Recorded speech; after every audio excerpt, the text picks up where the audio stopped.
They'll look back and say, we showed the way. Now they will carry on. It is our vision quest, our destiny. We're a family, a nation coming home. We are a family, a nation coming home.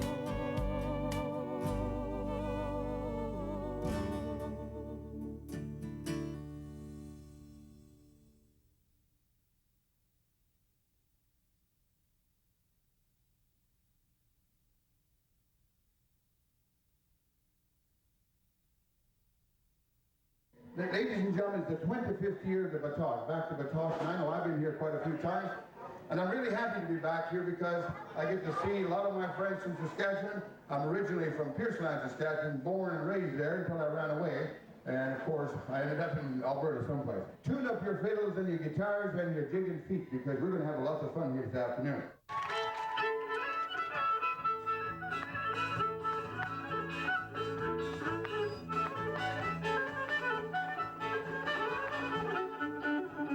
And it's still part of the entertainment here at Batoche Days. A lot of people still really like the jigging and the different styles and different groups and different costumes and everything. I find it a lot of fun. It's a competitive sport, and you get to, like I said, you get to watch other groups and the way they dance and kind of think to yourself, hey, that's not too bad, 25 years ago, I was asked to create some kind of a celebration or festivities that would draw people here and then plus commemorate what happened in 1885. So we began some research, done some very preliminary research. We chose our dates. It's a special date. It's St. Joseph Day on the 24th, which is the Metis Nation patron saint. I think spiritually, culturally, philosophically, politically, and in those other that you can't see terms, I think it's same as 1970, and I'd like to say it's the same as 1885. In 1885, we owned Western Canada, along with the First Nations people. We were a free people then, and at that time this was just territory. My grandfather was 6 years old during the 1885 rebellion, and he raised me. So 1885, although it sounds a long time ago, to some of us, is still pretty personal. So of all of these events that are happening, and it adds to why we're here. I guess the theme of this Back to Batoche this year is unity. We've made an agreement with the provincial and federal government that we are selecting 4 agenda items. The first one is a Metis Act. We're very interested in Metis Act. As you know, the Metis Nation of Saskatchewan is registered under the Non-Profit Corporation Act. And we don't consider ourselves as a non-profit organization. We're a nation of people, and so it's important for us that we have a Metis Act. And the second thing, of course, that we're looking at is a one window shopping or one window financing, I guess is what we call it, shopping sometimes. Whereby the federal or provincial governments will look at us and instead of going to each government department and asking for the finances of our programs, we just go to one department, and hopefully we can convince the federal provincial governments of that.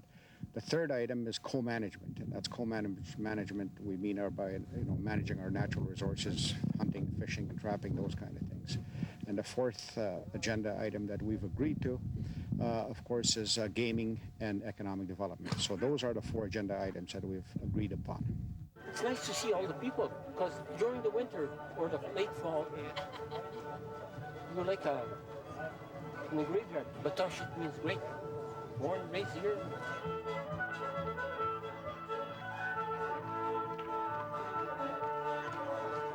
Otherwise, we're surviving. We can just as great as can be.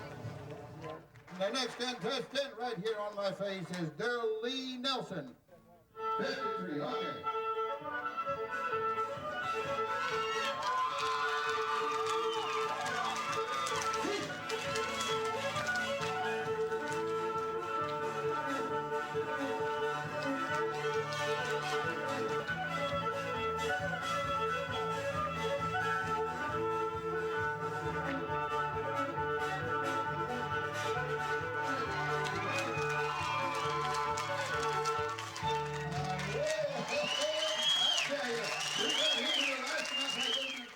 we don't gain our self-government or whatever we're seeking, I don't think we're going to be in here.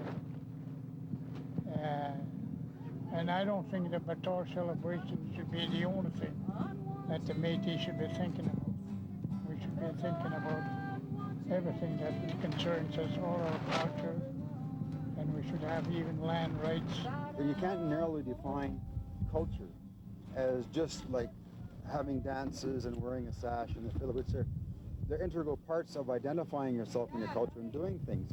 But how come when they talk about Greek culture, they talk about their architecture, their laws, their songs, their music, their language, the classic Greek languages, and all these kind of things. When they talk about us and the Indians, it's Indians dancing around a fire, Métis wearing a sash, and dancing with the fiddle. They're practicing their culture, right? Narrowly defined. Your culture is your interpersonal relationships, your relationship to the land, your language, your religion, your customs, your laws, your intellectual and artistic manifestations, all those kinds of things, and it's a cultural imperative. You have to have all of those things, in order to survive as a people. It's like when I went to Federated College years ago, about 1978, and we had elders, they're Indian elders, and they're talking about culture and stuff, and I felt like I don't have any of that, like I didn't have any as far as I was concerned, the stuff they were talking about. Gee, I thought, what kind of, how were we raised? We didn't get any of this culture or anything. But as they were talking and I'd listen and stuff, they'd talk about respect, they'd talk about all those things, and I thought, hell, I was raised in a traditional home. I was raised with my grandparents. I mean, as soon as you walk in the door, the teapot's on, something in front of you, that kind of respect, how you treated each other. It's not, like you say, it's the interpersonal relationships. It's not, the music is part of it. I mean, I grew up with fiddle and guitar and stuff like that in my home, lots of music, lots of entertainment like that. But it wasn't just that. That's part of it, eh? I've seen the change, and we're not lonely anymore. We've got each other now. Happy, finally happy, not alone. We've got a home.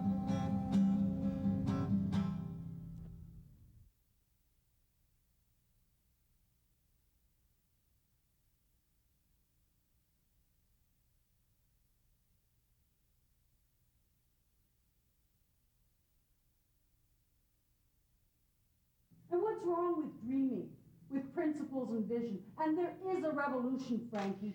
It never stopped when the revolutionaries died or went to Ottawa.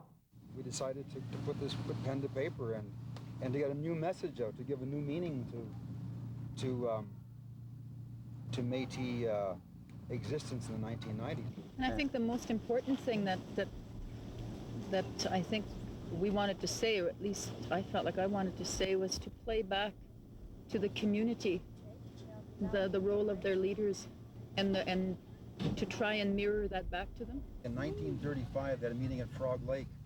The issue was land and self-determination. That was with Norris and Brady and Callahoo and Dion and them.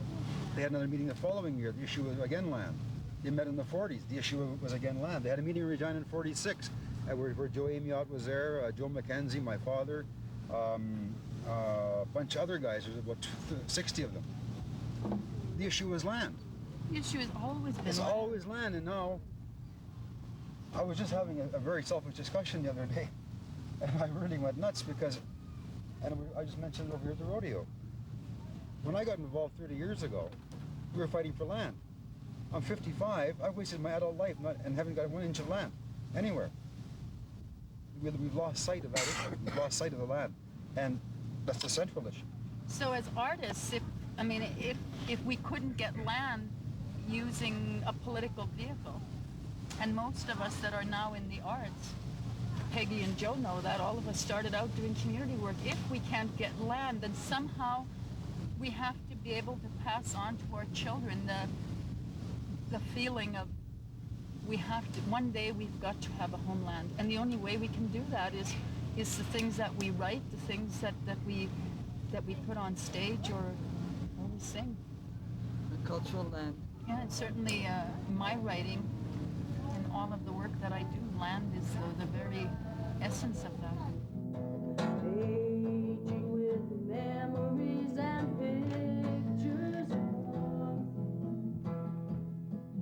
the wind in the silence sings a love song still. Good. Maybe you're right. Who knows? The hell was I doing there? Let the shut off. Just keep thinking. The hell was I doing? It doesn't start here, it starts inside, and you build that strength by writing about it, singing about it, acting it. I think that's doing why films. most people come out here, like that sort of sense of belonging, sitting around the fire, looking at the stars. I think it's sort of for me, I've always come to Batoche because it's all Metis people, the visiting, that kind of thing. But you're right, it's really hard in the urban centers for us to go back and live like that, because we don't live in the past, we live in the time that we're in. And people have jobs and expectations and families and those kinds of things to go to. And I think that's why people come back here. I think you're right, and inside people know what Homeland that issue begins in the home, Yeah. Malcolm Norris told us this would happen. He told us if we took government grants and programs, we set our people back 20 years. Remember when he said that? You were there when they offered us the money. What was it, $60,000? I can't even remember. He said, take that money and they'll own us. All the work and organizing will be for nothing. I don't have to listen to this bullshit. Yeah, well, remember the 60,000 that co-opted us, Frankie. Didn't even work out to $1 a piece. If you think of the old-time organizers and stuff, like, they didn't have money. They went from place to place. People helped because they believed in it. And I think we really had a lot of things going for ourselves. But what really interfered with that is money and power. Because it sets people who are privileged. And the rest aren't. I remember leaders coming here to meetings and listening to leaders talk about grassroots, and I'd kind of look at them and think, God, you haven't seen a grassroots for the last 15 years. What the hell are you talking about, you know? Sort of like people forgetting where they come from. Because you just get bought off. That's what happens, you know? And as how you bring culture and politics together, I think we have to redefine what that is and how, because what we're doing is we're modeling ourselves after the oppressor. Yeah, we got ministers of culture. Yeah, you know, like, come on, you know. That's our culture. See, if they're funding your organization, if you're in their pocket, then they can treat you as a social problem. Mm-hmm. And they control, and Peggy was talking about power, it's a question of power. Who has the power to do the things? They have the power because they have the money. I think politics means power, but in communities and within ourselves, that's strength. And power is misused. If strength is used correctly, then that's where we grow. And I think it's been politics that's been keeping us back. The only organizing we've done since is organize an election campaign to trade places with you or haul each other off to court for fraud or mismanagement, for Christ's sake. Hey? I know, don't say it. Just as bad as everybody else, and I'm sick at some of the shit I've done.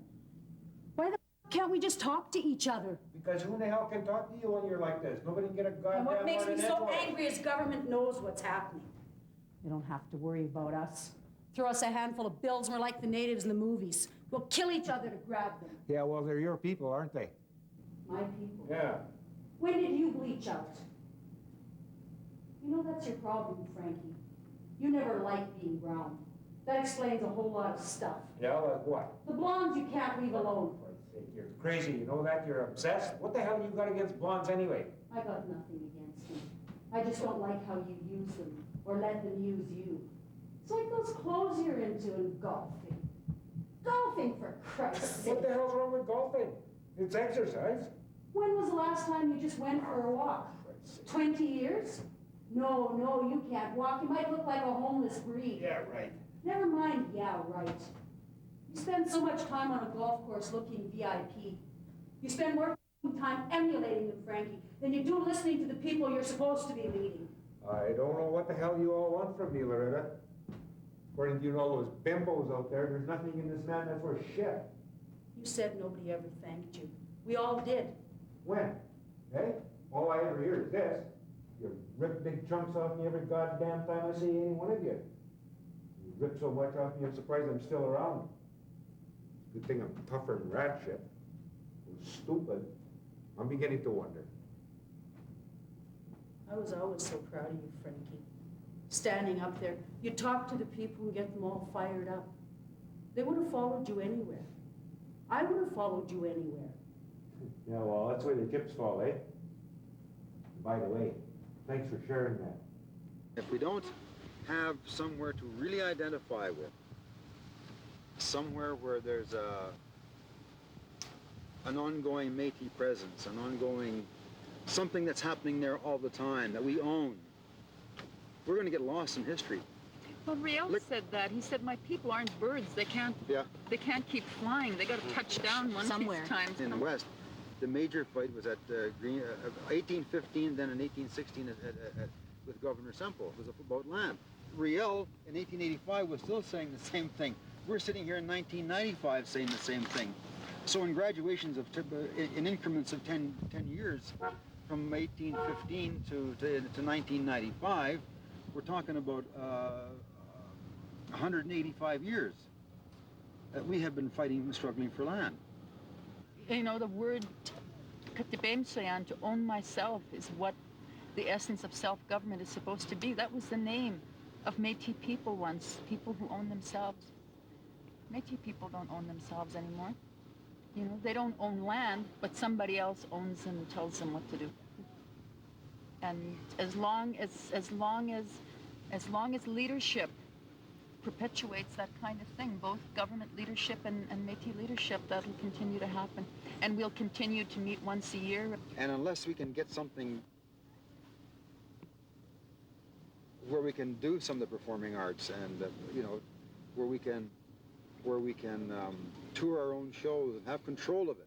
Land has to be a #1 priority, and that's what the play was. We've had that discussion many times over the last 25 years. You know, what is the role of Métis politicians? They were sent out there to get land. We still don't have land. This land around Batoche is being purchased by, you know, in land claims. Gabriel's Crossing is up. Nobody's talking about that. We don't have, you know, we go on and on about homeland. We don't have land.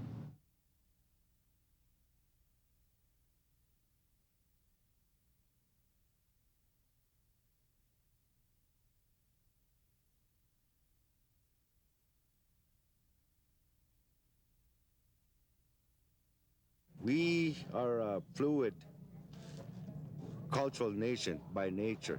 If you take a look at our history and our genetic makeups and how we incorporate some of the European philosophies as well as the North American philosophies, we have evolved a unique Metis culture language. They say that there's no such thing as Métis. They figure that Métis is a Canadian. But I don't feel that way. And when I grew up, I was brought up by the land of our country over there where I grew up in the north. And I try to continue doing that as I was raising my family. They will have to come together and discuss their problems and see what's best for them, and to communicate with each other, see what would be best for them, and go at it from there, day to day. They don't come all at once, you know. It takes time.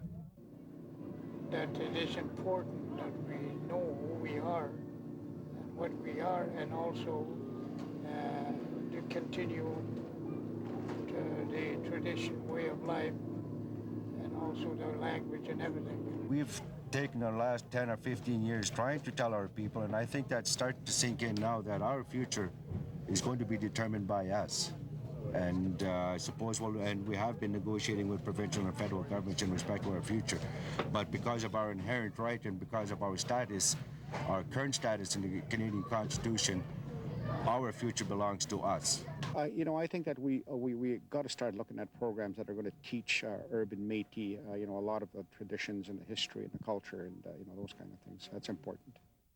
The last president that they had at the Edmonton Métis Nation in Edmonton was the late Larry Demille.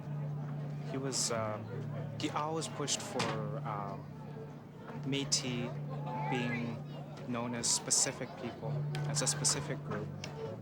And he always pushed for Métis issues to go through. Who's a repository of culture? I think all the people are, but they just don't know what culture really means.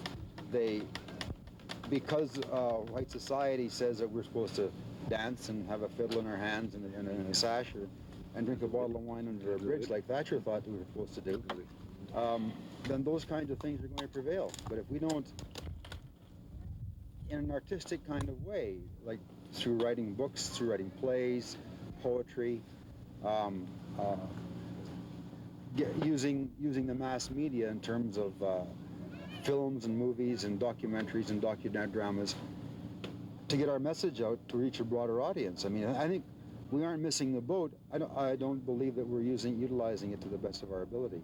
Self-government doesn't happen in the Houses of Parliament. It happens in the way that people make pilgrimage together. And making pilgrimage together is how do we, as a community, see ourselves? How do we sing our songs, write our songs? How do we tell our stories? How do we sit around?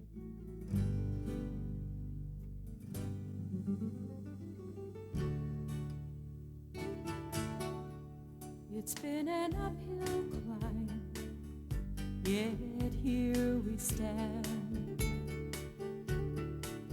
Every daughter, every mother's son, standing hand in hand.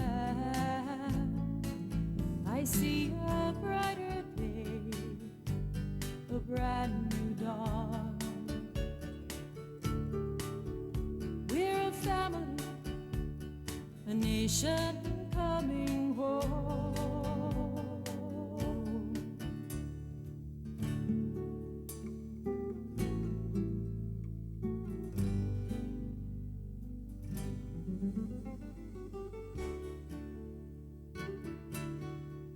Our children's legacy, born this day, of a love profound, we are honor bound to guide them day by day, protect their innocence, their sanctity. They are family, a nation coming home.